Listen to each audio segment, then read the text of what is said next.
2027 के इटली चुनाव पर बड़ा अपडेट। मेलोनी की कुर्सी पर मंडराया खतरा। जेनजी की नाराजगी पड़ेगी भारी। जिन युवाओं पर था भरोसा वही नाराज। एक सर्वे ने पीएम मेलोनी की बढ़ाई चिंता। इटली में 2027 में चुनाव होने हैं। एक रिपोर्ट की माने तो वर्तमान प्रधानमंत्री जॉर्जिया मेलोनी के लिए अगला चुनाव आसान नहीं दिख रहा है। एक सर्वे के मुताबिक अब युवा मतदाता उनसे दूर होते नजर आ रहे हैं। कभी युवा मेलोनी की बड़ी ताकत माने जाते थे, लेकिन अब उनका रुझान धीरे धीरे बदल रहा है। 35 साल से कम उम्र के युवाओं में मेलोनी के दक्षिणपंथी गठबंधन को 30% से भी कम समर्थन मिल रहा है। वहीं करीब 50% युवा सेंटर लेफ्ट विपक्ष के साथ दिखाई दे रहे हैं। यानी मेलोनी के लिए सबसे बड़ी चुनौती अब युवा वोटरों का बदलता मूड माना जा रहा है। यू ट्रेंड पोलिंग एजेंसी के आंकड़ों की माने तो 35 साल से कम उम्र के युवाओं में मेलोनी के दक्षिणपंथी संगठन का समर्थन धीरे धीरे कम हो रहा है।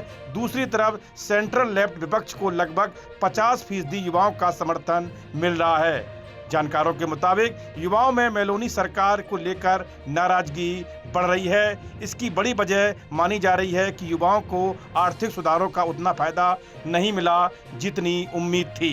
यानी मेलोनी के लिए युवा वोटर बड़ी चुनौती बनते दिख रहे हैं। युवा वोटर फिलहाल साफ तौर पर सेंट्रल लेफ्ट की ओर झुक रहे हैं। अगर बड़ी संख्या में युवा वोटर्स वोट करने निकलते हैं तो 2027 के चुनाव में उनके वोट नतीजे बदल सकते हैं।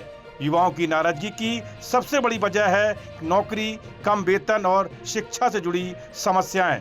जानकारी के मुताबिक जब जॉर्जिया मेलोनी 2022 में सत्ता में आई थी, तब उन्होंने युवाओं के लिए रोजगार और आर्थिक सुधारों का वादा किया था, लेकिन आलोचकों का कहना है कि सरकार इन वादों को पूरी तरह पूरा नहीं कर पाई।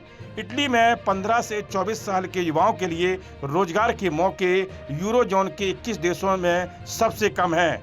शिक्षा पर खर्च के मामले में भी इटली कई यूरोपीय देशों से पीछे है। कम वेतन भी युवाओं की बड़ी परेशानी है। बैंक ऑफ इटली के मुताबिक जर्मनी में जितना एक युवा ग्रेजुएट कमाता है, उसी योग्यता वाला इटली का ग्रेजुएट करीब 80% कम कमाई कर सकता है। बेहतर नौकरी और भविष्य की तलाश में कई युवा इटली छोड़कर दूसरे देशों का रुख कर रहे हैं। बैंक ऑफ इटली के अनुसार 2020 से 2024 के बीच 1 लाख से ज्यादा युवा ग्रेजुएट इटली छोड़ चुके हैं। यानी नौकरी, कम वेतन और बेहतर भविष्य की कमी युवाओं में मेलोनी सरकार के खिलाफ नाराजगी की बड़ी वजह बन रही है। यू ट्रेंड के आंकड़े बताते हैं कि युवा मेलोनी सरकार से खुश नहीं है। 35 साल से कम उम्र के सिर्फ 25% युवा सरकार के कामकाज से संतुष्ट हैं। वहीं पूरी आबादी में सरकार से संतुष्ट लोगों का आंकड़ा करीब 35% है।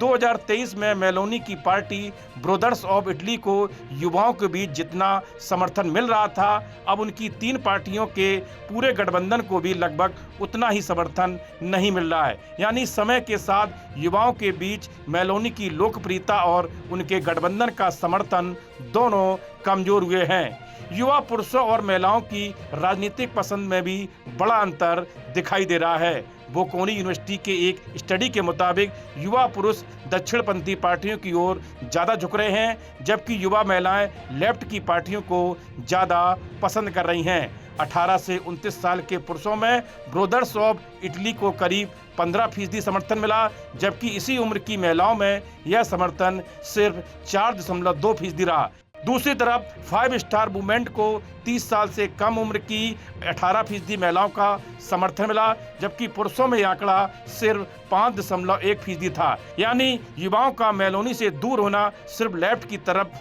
जाने की कहानी नहीं है। युवा पुरुष और महिलाएं अलग अलग राजनीतिक विकल्प चुन रहे हैं।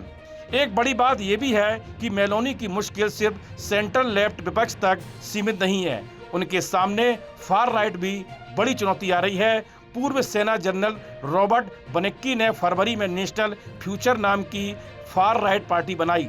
राइटर्स के मुताबिक पार्टी करीब 7% समर्थन हासिल कर चुकी है। क्विन्निकी की पार्टी खासतौर पर इमिग्रेशन मुद्दे पर आक्रामक है, इसलिए मेलोनी के वोट कम होने का मतलब यह जरूरी नहीं कि पूरा फायदा सेंट्रल लेफ्ट को ही मिलेगा। मेलोनी सरकार ने कानून व्यवस्था को मजबूत करने के लिए कई सख्त नियम बनाए हैं। इनमें रेप पार्टियों, लाइट कैनाबिस, विरोध प्रदर्शनों, अवैध कब्जे और नाबालिगों के अपराध से जुड़े नियम शामिल हैं। सरकार का कहना है कि इन कदमों का मकसद अपराध रोकना और देश में व्यवस्था बनाए रखना है, लेकिन आलोचकों का कहना है कि इन सख्त नियमों का असर युवाओं पर ज्यादा पड़ रहा है, जिससे उनमें सरकार को लेकर नाराजगी बढ़ रही है। वहीं युवाओं की एक और बड़ी समस्या कम मतदान है। कई युवा सरकार से नाराज तो हैं, लेकिन वोट डालने के लिए मतदान केंद्र तक नहीं जाते। यानी युवाओं की नाराजगी के साथ साथ उनका राजनीति से दूर रहना भी मेलोनी के लिए चुनौती बन रहा है। लेकिन हालिया सर्वे ने तस्वीर बदलने की उम्मीद जगाई। आंकड़ों के मुताबिक 35 साल से कम उम्र के करीब 67% लोगों ने मतदान किया और इनमें 60% ने मेलोनी के न्याय व्यवस्था में बदलाव के प्रस्ताव को खारिज कर दिया।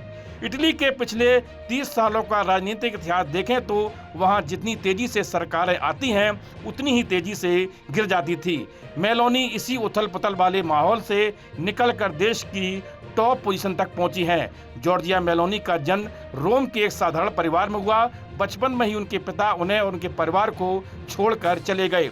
मेलोनी ने बेहद कम उम्र यानी महज 15 साल की उम्र में राजनीति में कदम रखा और एक दक्षिणपंथी यानी कि राइट विंग युवा संगठन से जुड़ गईं। साल 2022 में उन्होंने अपनी खुद की नई पार्टी बनाई, जिसका नाम रखा ब्रदर्स ऑफ इटली। साल 2022 के आम चुनाव में मेलोनी की पार्टी इतालवी मतदाताओं की सबसे पसंदीदा चॉइस बनकर उभरी। मेलोनी इटली के इतिहास की पहली महिला प्रधानमंत्री बनी। साल 1861 में इटली के एकीकरण के बाद से आज तक ये गौरव किसी भी महिला नेता को नहीं मिला। बहरहाल 2027 के चुनाव में मेलोनी की फिर से वापसी होती है या फिर सेंट्रल लेफ्ट विपक्ष को सत्ता में आने का मौका मिलेगा। इस वीडियो में इतना ही। आप देखते रहिए GUP उत्तराखंड।